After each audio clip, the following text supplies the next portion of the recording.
Everyone, स्वागत है एक बार फिर हमारे यूट्यूब चैनल मैथमेटिक्स पिक्सल पर। तो आज हम क्लास नंबर 9 करेंगे।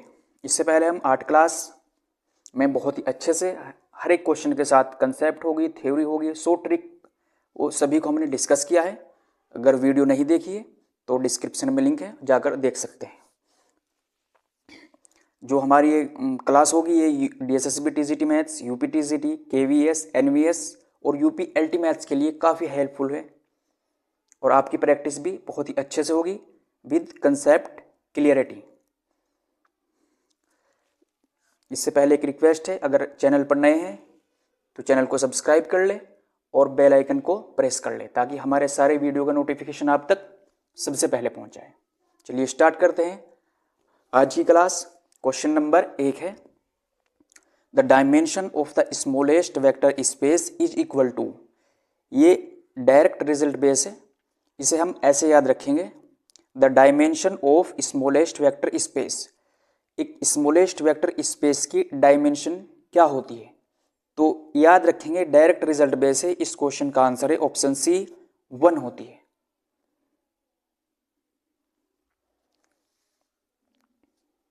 Question number 2, let W1 and W2 are subspaces of a finite dimensional vector space V, then dimension of W1 plus W2।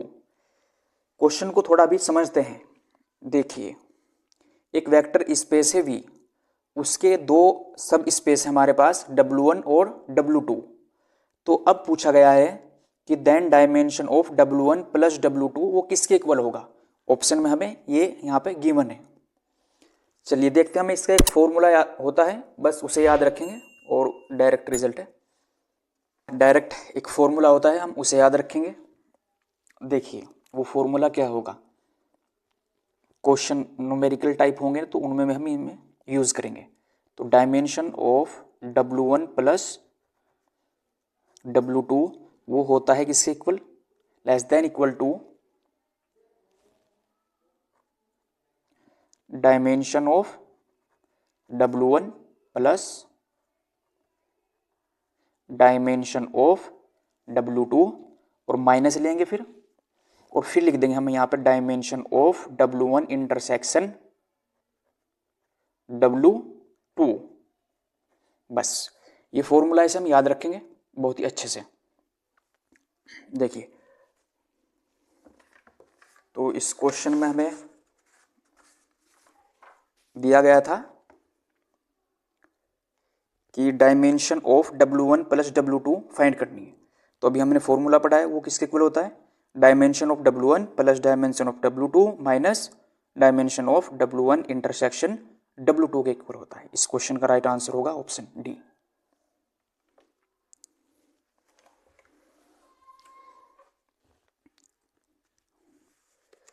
Next question देखते हैं अब।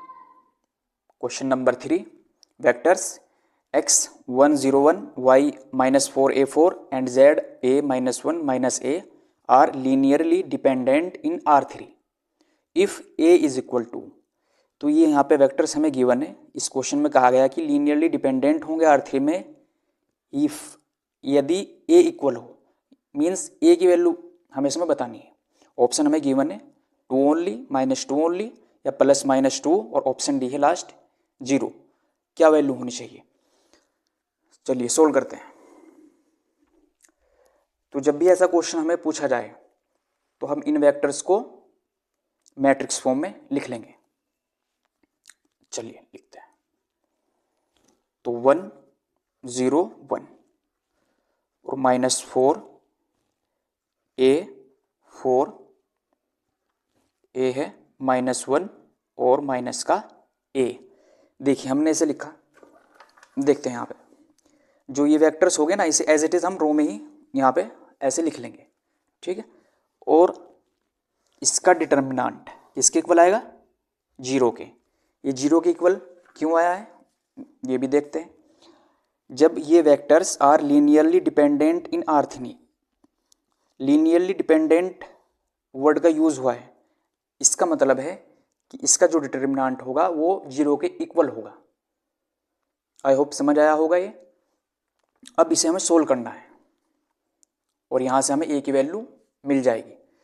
चलिए स्टार्ट करते हैं।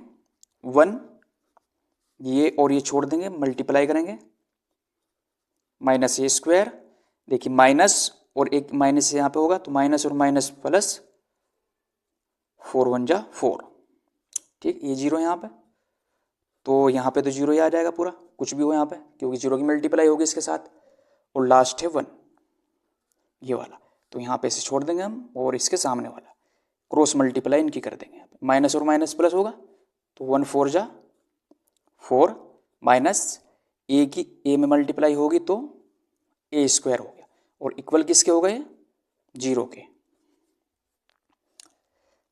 माइनस ए स्क्वायर प्लस 4, ये zero हो गया यहाँ पे, और प्लस का 4 minus A square equal to 0। यहाँ तक क्लियर हो गया होगा। माइनस ए स्क्वायर, तो ये कितना हो गया यहाँ पे, माइनस का 2a स्क्वायर, 4 और 4 8, यहाँ पे हो गया है प्लस का 8 इक्वल टू 0। क्लियर हो गया यहाँ तक, ओके। तो यहाँ से अब हम 2 कॉमन ले लेंगे, यहाँ पे बचेगा minus A square plus 4 equal to 0। 2 इधर जाएगा अपॉन में तो ये भी 0 हो जाएगा, तो माइनस का ए स्क्वायर प्लस 4 इक्वल टू 0, और इसे हम उधर ले लेंगे, तो ए स्क्वायर इज इक्वल टू, उस तरफ जाएगा तो माइनस का हो जाएगा, माइनस से माइनस कैंसिल आउट, और ए स्क्वायर इज इक्वल टू 4, और ए इज इक्वल टू 4 आएगा, that means A is equal two plus minus 2 आ जाएगा। तो ए की वैल्यू क्या आ गई हमारे पास, प्लस माइनस 2। तो इस क्वेश्चन का राइट आंसर होगा, ए की वैल्यू फाइंड करनी थी, वो होगा option C, plus minus 2।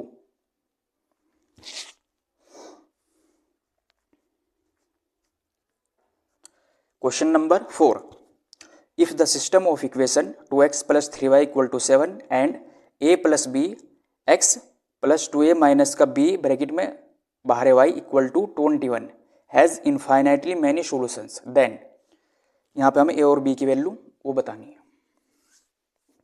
Solve करते हैं सभी। इनफाइनाइटली मैनी सोल्यूशन के लिए देखिए कंडीशन होती है,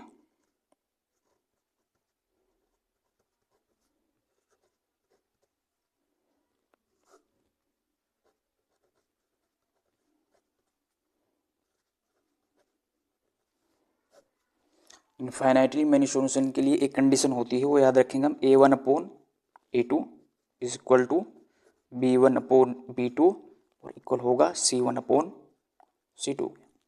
क्लास 10th की प्रॉपर्टी है, बस इसी का यूज इसमें करेंगे हम। और देखिए यहाँ पे a1 की वैल्यू 2 होगी, b1 की वैल्यू 3 और ये है c की वैल्यू c1 है ना, ठीक। ये पूरा यहाँ पे a1 की वैल्यू है, ये है b1 की वैल्यू और ये वैल्यू है c1 की, ठीक। बस ये अब हम यहाँ पे पुट कर देंगे। देखिए a1 की वैल्यू क्या होगी यहाँ पे 2 अपॉन a2 कितना है a plus B equal b1 की वैल्यू है 3 और b2 की वैल्यू 2a माइनस बी है इक्वल c1 की वैल्यू 7 होगी और c2 की वैल्यू है 21। क्लियर यहाँ तक, ओके। चलिए अब हम इसे सोल्व करेंगे।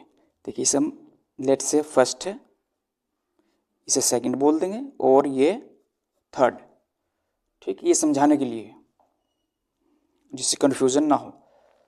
तो देखिए कैसे सोल्व करेंगे हम यहाँ पे, फ्रॉम फर्स्ट एंड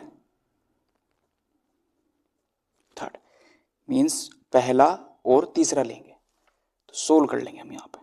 तो 2 upon a plus B is equal to 7 upon 21, 7 3 जा 21। यहाँ पे मिलेगा हमें a plus B equal to 1 upon 3, cross multiply कर देंगे ऐसे, तो a plus B is equal to 3 2 जा 6, ठीक। इसे इक्वेशन 1 नाम दे देंगे। यहाँ तक क्लियर हो गया। अब हम यहाँ पे सेकंड और थर्ड लेंगे और फिर सोल्व कर लेंगे ए बी के लिए, जिससे ए बी की इक्वेशन बन जाएगी। ठीक है, सेकंड एंड थर्ड, तो 3/2a minus B equal to 7/21, 7 3 जा। ठीक है, क्रॉस मल्टीप्लाई कर देंगे इसमें फिर हम, 2a minus B is equal to 3 3 जा 9, इक्वेशन नंबर 2। अब इक्वेशन 1 और 2 को हम सोल्व करेंगे।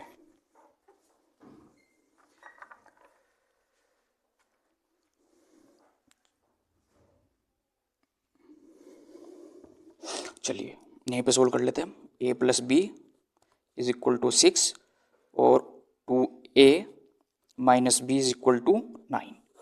ठीक है, देखिए प्लस और माइनस कट गया यहाँ पे, तो ऐड करने पर तो 3a इज इक्वल टू 15 और a इज इक्वल टू आ जाएगा 15/3, 3 से कट कर लेंगे हम 5, तो a की वैल्यू 5 आएगी। अब ये a की वैल्यू इक्वेशन सेकंड या इक्वेशन फर्स्ट में किसी भी इक्वेशन में हम पुट करेंगे और b की वैल्यू हमें मिल जाएगी। ठीक है, तो हम इक्वेशन फर्स्ट में पुट कर देंगे a इज इक्वल टू 5, तो क्या आ जाएगा हमारे पास, a की value 5 plus b is equal to 6, तो 5 उधर ले जाएंगे, 6 माइनस 5 तो b इज इक्वल टू 1। बस यही वैल्यू हमें इसमें बतानी थी a की और b की। तो a 5 है और b 1, कौन सा ऑप्शन होगा इसमें, a 5 b 1, b option right answer होगा इसका।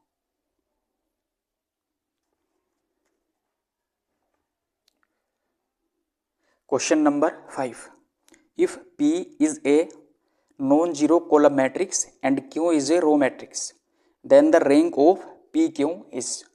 देखिए P एक नॉन जीरो कॉलम मैट्रिक्स है और Q एक रो मैट्रिक्स है और रैंक हमें बतानी है PQ की, वो क्या होगी। ऑप्शन में 3 है, 0 1 नन ऑफ दीज। देखिए हम समझाते हैं कैसे हुए। इसमें कहा कि P जो है वो एक कॉलम मैट्रिक्स है नॉन जीरो की। ठीक है, अपनी तरफ से हम कुछ भी ले लेंगे, बस नॉन जीरो होनी चाहिए और कॉलम मैट्रिक्स हो। तो लेट से हमने बोल दिया यहाँ पे 1 2 और 0। ठीक है, ये हो गए कॉलम मैट्रिक्स एक नॉन जीरो, एक फिर दूसरी मैट्रिक्स है क्यों, और ये है यहाँ पे रो मैट्रिक्स। तो हमने इसे बोल दिया यहाँ पे ऐसे। तो जब भी इस टाइप का क्वेश्चन पूछे कि P एक नॉन जीरो कॉलम मैट्रिक्स है और क्यों एक रो मैट्रिक्स है, तो रैंक ऑफ पी क्यू क्या होगी, हमेशा याद रखना है। यहाँ पे हम कुछ भी वैल्यू रख सकते हैं, 1 0 0 2 0 5 या 0 1 2 5, कुछ भी रख सकते हैं। तो इसकी रैंक हमेशा ही क्या आएगी, वो आएगी 1, याद रखेंगे इसे हम।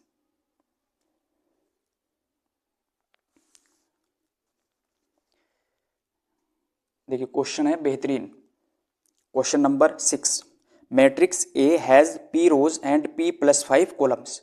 एक मैट्रिक्स ए है, उसमें पी रोज है और पी प्लस 5 कॉलम्स है। Matrix B has Q rows and 11 minus Q columns. एक मैट्रिक्स बी है दूसरी,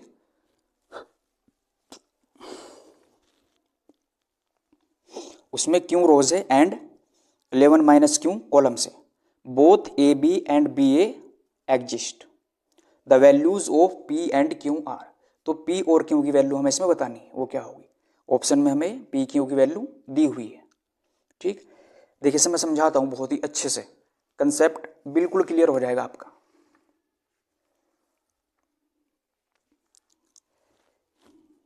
इफ ए बी, ठीक है ना, ए बी एग्जिस्ट, अगर ए बी एग्जिस्ट करेगा तो क्या लिखेंगे हम। देखिए एक मैट्रिक्स है ए, इसमें कहा गया है कि P, इसमें हमारे पास रोज है और P प्लस 5 कॉलम्स है। चलिए P +5 कॉलम से, और एक मैट्रिक्स दूसरी है बी। ठीक, उसमें क्या दिया हुआ है, क्यू रोज है इसमें और 11 माइनस क्यू कॉलम है। अगर दो मैट्रिक्स ऐसे हमें गिवन है, अच्छा इनका मतलब क्या होगा, देखिए बहुत ही सिंपल सा है, जैसे हमने पढ़ा भी है पहले, नॉर्मल लिखा हुआ था, ऐसे आता था 2×3, तो ये 2 क्या डिनोट करता है, रो, और 3 कॉलम, यानी कि एक मैट्रिक्स है जिसमें 2 रो है और 3 कॉलम है। सेम यहाँ पे हो, एक मैट्रिक्स है इसमें p रो है और p + 5 कॉलम है।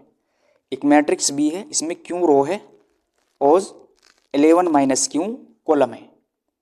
बस इतनी सी बात है इसमें। देखिए अब समझेंगे हम इसे। अगर ए बी एग्जिस्ट करेगा तो याद रखना है matrix multiplication in general exist नहीं करती है। ओके, तो यहां पे समझेंगे, देखो इफ ए बी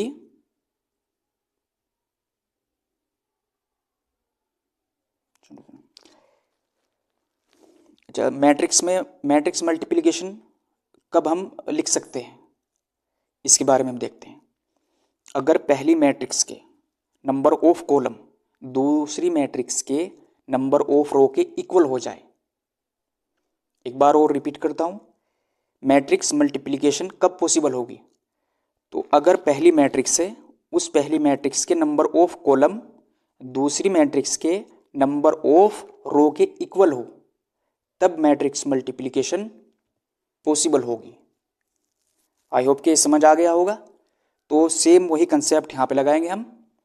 ठीक है, ए बी एग्जिस्ट है तो ए से बी की तरफ हम जा रहे हैं, ऐसे समझ लो। ठीक है, तो क्या बताया मैंने अभी, कब एग्जिस्ट होगी ए बी मैट्रिक्स मल्टीप्लिकेशन, अगर पहली मैट्रिक्स के नंबर ऑफ कॉलम किसके इक्वल होना चाहिए, दूसरी मैट्रिक्स के नंबर ऑफ रो के, ये इक्वल हो गया। ठीक है, आई होप कि समझ आ गया होगा, यहां तक क्लियर हो गया आपका। ओके, तो हम क्यू को इधर ले लेंगे और 5 को उधर ले जाएंगे, तो p minus Q is equal to minus का 5, इक्वेशन एक नाम दे देंगे इसे हम। ठीक है यहां तक, ओके। अब है दूसरा, देखते हैं हम, इफ बी ए एग्जिस्ट।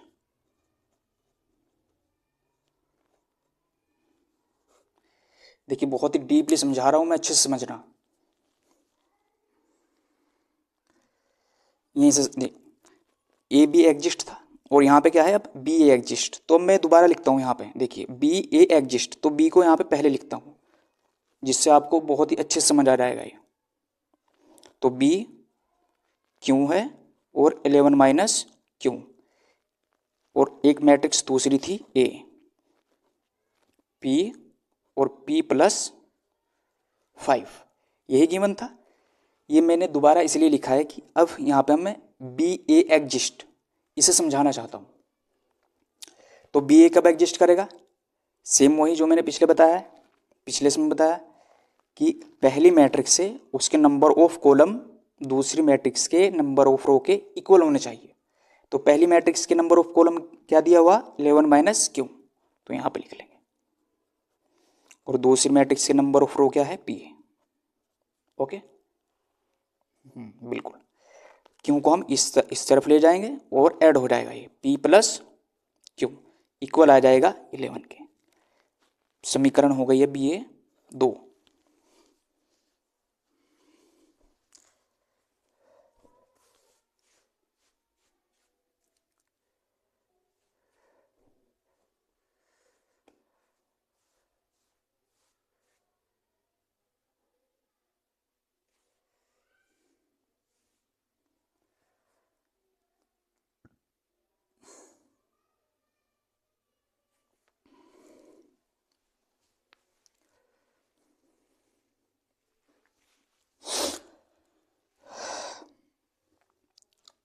बस अब हम यहाँ पे इक्वेशन 1 और इक्वेशन 2 को सोल्व कर लेंगे एलिमिनेशन मेथड से, या जिस किसी मेथड से आप सोल्व कर सकते हैं सोल्व कर लेंगे। चलिए, p minus Q is equal to -5 है और p plus Q is equal to है 11। ठीक है, सोल्व करते हैं। ये और ये कैंसिल आउट हो गया ऐड करने पर, तो p और p ये 2p हो जाएगा और ये हो जाएगा यहाँ पे हमारे पास 6। तो p इज इक्वल टू 6/2, 2 से कैंसिल आउट हो गया 3। तो p की वैल्यू 3 आ गई हमारे पास। p की वैल्यू इक्वेशन 1 या 2 किसी में भी रखेंगे तो क्यों की वैल्यू हमें मिल जाएगी। p इज इक्वल टू 3 यहाँ पे रख लेते हैं। चलिए यहाँ पे देख लो, p की वैल्यू इक्वेशन 2 में पुट करेंगे तो 3 प्लस क्यों इज इक्वल टू 11। 3 को हम उस तरफ ले जाएंगे तो क्यों इज इक्वल टू 11 माइनस 3, क्यों इज इक्वल टू 8। क्यों की वैल्यू 8 आ गई हमारे पास। बस p और क्यों की वैल्यू हमें फाइंड करनी थी और यही हमने कर लिया। तो कौन सा ऑप्शन राइट होगा, p की वैल्यू 3 और q इज इक्वल टू 8, यही इसका राइट आंसर है। यहाँ तक तो कोई परेशानी नहीं होगी, बहुत ही अच्छे से हमने इस क्वेश्चन को समझा है। अगर अब भी कोई डाउट है तो आप कमेंट बॉक्स में कमेंट कर सकते हैं। कोई भी डाउट अगर हो तो मैं नेक्स्ट क्लास में उसे ज़रूर डिस्कस करूँगा। क्वेश्चन नंबर 7 देखते हैं अब। If for a matrix A, एक मैट्रिक्स ए है, उसका डिटर्मिनेंट हमें 6 दिया हुआ है और एडजॉइन ए ये दिया हुआ है इसके equal, then A is equal to, A की वैल्यू हमें इसमें फाइंड करनी है। ऑप्शन में हमें ये गिवन है ए की वैल्यू। चलिए बहुत ही आसान है, सिंपल सा है, बिल्कुल समझते हैं इसे भी। सबसे पहले जो गिवन है वो लिख लेंगे। गिवन है determinant of A is equal to 6। Okay, देखिए एडजॉइन ए के इक्वल हमें ये गिवन है, तो सबसे पहले हम इस एडजॉइन ए का डिटर्मिनेंट फाइंड कर लेंगे।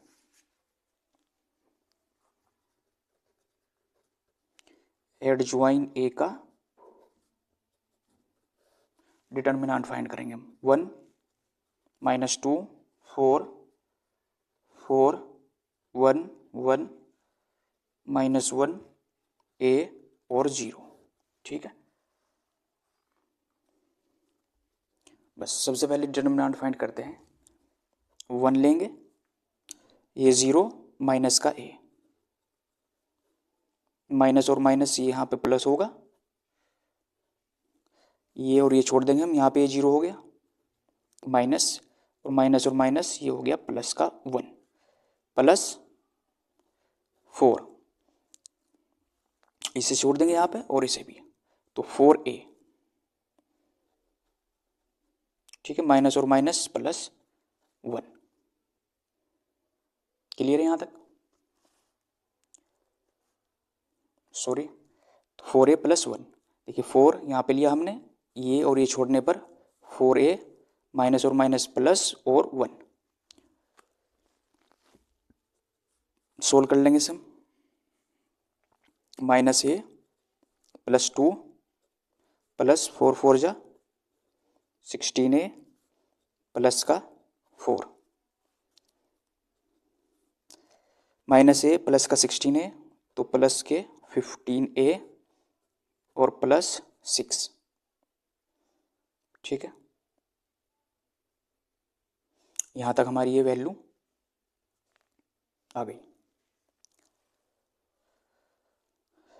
ये वैल्यू आई हमारे पास एडजॉइन ए की। ठीक है, एक कंसेप्ट देखिए हमने बहुत ही पहले पढ़ा हुआ है कि एडजॉइन ए किसके इक्वल होता है, determinant of A to the power n minus 1 के। ठीक है, एडजॉइन ए का डिटर्मिनेंट इक्वल हमने पढ़ा है determinant A to the power n minus 1। तो n क्या होता है यहाँ पे, ऑर्डर ऑफ मैट्रिक्स। तो ये 3 क्रॉस 3 की मैट्रिक्स है ना, तो n की वैल्यू यहाँ पे 3 होगी। सिंपल, a और 3 माइनस 1 इक्वल किसके आ गए, a स्क्वायर के। ठीक है,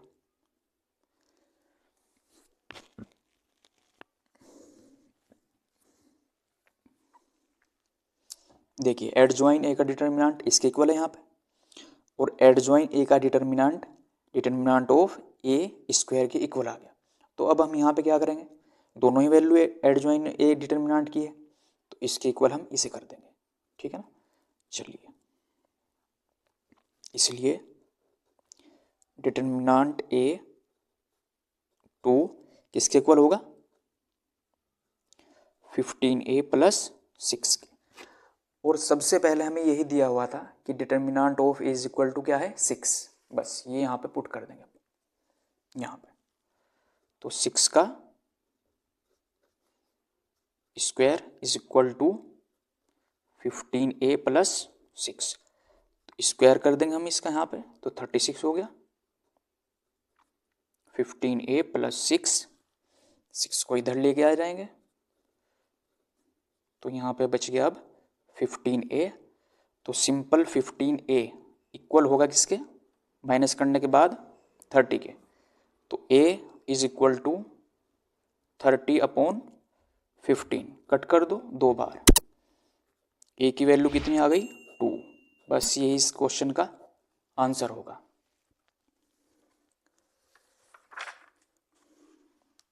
तो ये क्वेश्चन हमें गिवन था और वैल्यू फाइंड करनी थी ए की, तो A is equal to option A is right answer होगा इसका।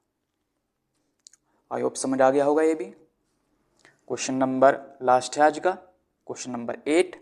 For what value of mu the system of equation x plus Y plus Z equal to 1, और दूसरी इक्वेशन है x plus 2y minus Z is equal to 2, 5x plus 7y plus mu Z equal to 4 have unique solutions. तो ये system of equation हमें given है, value find करनी हमें mu की, वो क्या होगी, ऑप्शन हमें गिवन है। ठीक, एक सिंपल सा है बिल्कुल, इसे याद रखेंगे अगर इस टाइप का क्वेश्चन आपको एग्जाम में आए। ठीक, जो भी ये सिस्टम ऑफ इक्वेशन दी हुई है यहाँ पे, इसमें बोला गया है कि हैव यूनिक सॉल्यूशंस।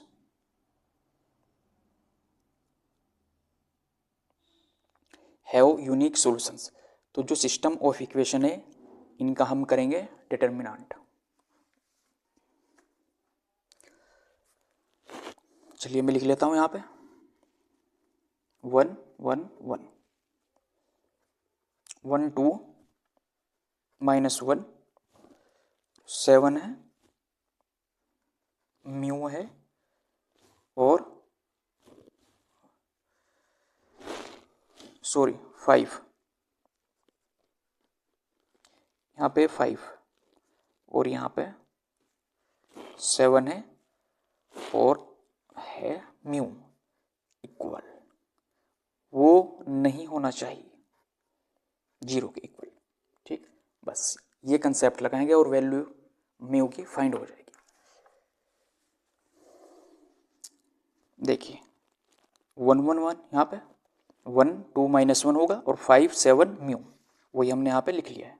ठीक, नॉट इक्वल टू 0 ये करेंगे, और इसका हम वैल्यू फाइंड कर लेंगे म्यू की। देखिए 1 तो 2 म्यू माइनस और माइनस प्लस हो जाएगा, 2 म्यू हो गया, 7 1 + 7 और माइनस प्लस ऐसे होगा, माइनस का 1 लेंगे, फिर ये और ये छोड़ देंगे, क्रॉस मल्टीप्लाई कर देंगे। ठीक है यहाँ तक। तो म्यू प्लस 5 एंड प्लस 1, ये और ये इसके सामने छोड़ेंगे, तो 7 माइनस 5 2 = 10। आई होप कि समझ आ गया होगा। और नॉट इक्वल टू 0 जो हमने पहले ही लिखा हुआ है, इसे अब सोल्व कर लेंगे और वैल्यू मिल जाएगी हमें। 2 म्यू प्लस 7 माइनस का म्यू और माइनस 5 होगा इसकी वजह से, plus 7 minus 10 not equals to 0। ठीक है यहाँ तक। चलिए अब सोल्व करते हैं। 2 म्यू, ये माइनस का म्यू है यहाँ पे, तो 1 म्यू बचेगा। देखिए 7 और 7 14। ठीक है यहाँ तक लिख लेते हैं, प्लस के 14 हो गए, माइनस 5 और माइनस 10, तो माइनस के 15 नॉट इक्वल्स टू 0 यहाँ तक। तो म्यू माइनस का 1 नॉट इक्वल्स टू 0, तो ये एक इधर लेके जाएंगे हम, तो म्यू नॉट इक्वल्स टू 1, यही हमारा इस क्वेश्चन का आंसर होगा। ठीक है यहाँ तक। तो कौन सा ऑप्शन राइट होगा इसका, क्वेश्चन नंबर 8 का? Option B is right answer. I hope कि ये वीडियो अच्छी लगी होगी। वीडियो अच्छी लगी हो तो लाइक ज़रूर करें।